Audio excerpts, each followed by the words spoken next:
सड़क की नल के पास औरत सारे बहस कर रहे होते हैं। हवा में मटके उड़ रहे हैं। तुझसे पहले तो मैं आई।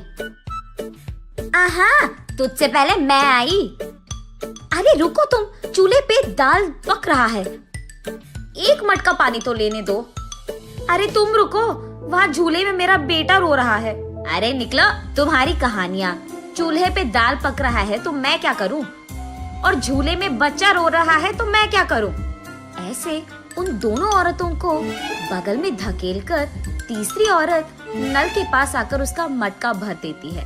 इतने में वही बगल में आमने सामने घरों में रहने वाले मंदाकिनी और मंगतायरू उनके अपने अपने मटके लेकर वहाँ आते हैं। एक दूसरे को देखते ही वो दोनों गुस्से से लाल हो जाते हैं।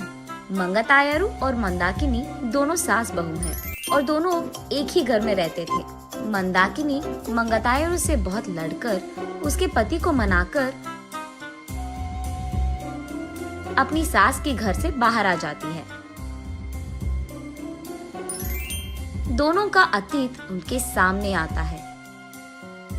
एक मटका पानी लाने के लिए इतना नाटक करती थी। जब भी कुछ काम बोलूं, यहाँ दुख रहा है, वहाँ दुख रहा है कहती थी। और अब देखो, मेम साहब सुबह ही उठकर मटका में पानी भरने नल के पास आ रही है। सुबह उठते ही सारे पकवान को भैंस की तरह खाती रहती है, चीजों को यहाँ से वहाँ तक नहीं लगाती है। लेकिन अब देखो, भैंस चल के आ रही है मटके पानी के लिए। ऐसे एक दूसरे को कोसते हुए वो दोनों नल के पास आते हैं। सबसे पहले मंगतायरू पानी के लिए उसकी मटका नल के नीचे लगाती है। लो, आ गई भैंस। आते ही अपना मटका लगा दिया इसने नल के नीचे, जैसे इसका बाप का जागिर हो। ऐसे उसका मजाक उड़ाकर मंगतायरू की मटके को एक जोर का झटका देती है। बस मटका ऊपर उड़कर नीचे गिरता है। बाप रे, कितनी घमंडी है ये। मेरे ही बेटे के पैसे खाते हुए मुझे भैंस कह रही है, और ऊपर से मेरे ही लटके को लात मारा तुमने। ऐसे कहते हुए मंदाकिनी की मटके को भी जोर का झटका देती है मंगतायरू। मैं तुम्हारे बेटे के पैसे नहीं खा रही हूँ, तुम ही मेरे पति के पैसे खा रहे हो। मेरे सारे बनाए हुए पकवान को सुबह से रात तक खाती रहती है तो भैंस की तरह ही दिखेगी ना। भैंस कहीं की मेरे ही मटके को लात मारती है। कितनी घमंडी है तू। मटके को ही नहीं, अगर मेरी सटकी ना, तेरे को भी मारूंगी, समझी? हाँ, जरूर मारेगी। इतनी घमंडी जो है। मेरे बेटे को मुझसे दूर कर दिया तूने, मेरे घर से उसको निकाल दिया तूने, और अब मेरे ही घर के सामने रह रही है। सिर्फ तेरे बेटे को ही नहीं, तुझे भी तेरे घर से निकाल दूंगी, समझी? मुझसे पंगा लेगी ना, ऐसे ही होगा। तू तो जरूर करेगी, घमंडी औरत, बंदर मुंह वाली कहीं की। तुझे देखकर ऐसा लगता है कि भैंस को कपड़े पहनाए हैं, और तू मुझे बंदर कह रही है।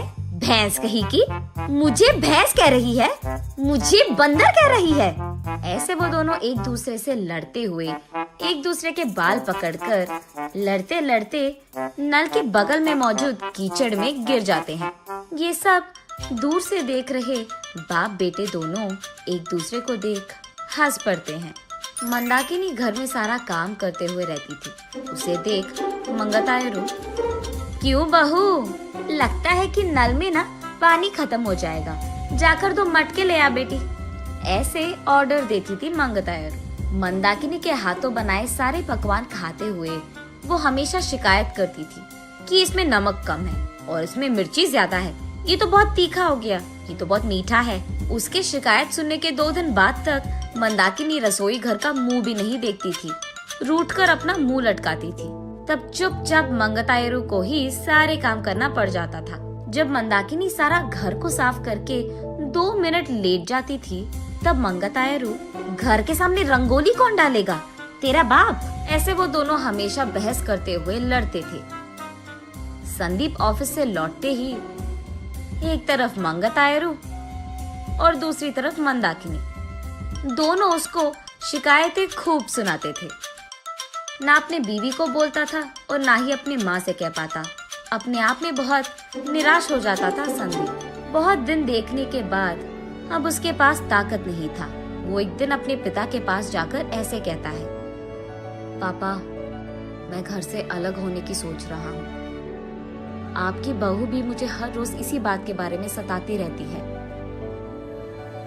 हाँ तो तुम सच में अलग हो जाओगे बेटा? तुम्हें क्या लगता है अलग रहने से इन दोनों में ममता जाग उठेगी?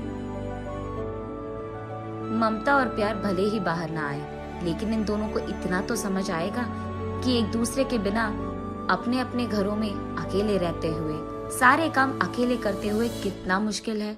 अब दोनों को समझ में आना है ना पापा कि अलग रहना कितना मुश्किल है। ऐसे कहता है। हाँ ठीक है, तुम्हारी मर्जी, लेकिन अभी के अभी कहाँ जाओगे बेटा? मैं कहाँ जाऊंगा, हमारे घर के एकदम सामने जो घर है उसमें किराए पे रहूंगा। ऐसे बाप बेटे दोनों ऐसी योजना बनाते हैं जिनसे सास बहू अनजान है। इन दोनों को सबक सिखाना तो छोड़ो, एकदम पागलों की तरह लड़ रहे हैं ये दोनों। ऐसे कीचड़ में गिरे सास बहू को देख उनके चारों ओर मौजूद सारे गांव वाले जोर जोर से हंसते रहते हैं। अब इन दोनों इसके बाद क्या करेंगे ये हम अगली वीडियो में जानेंगे।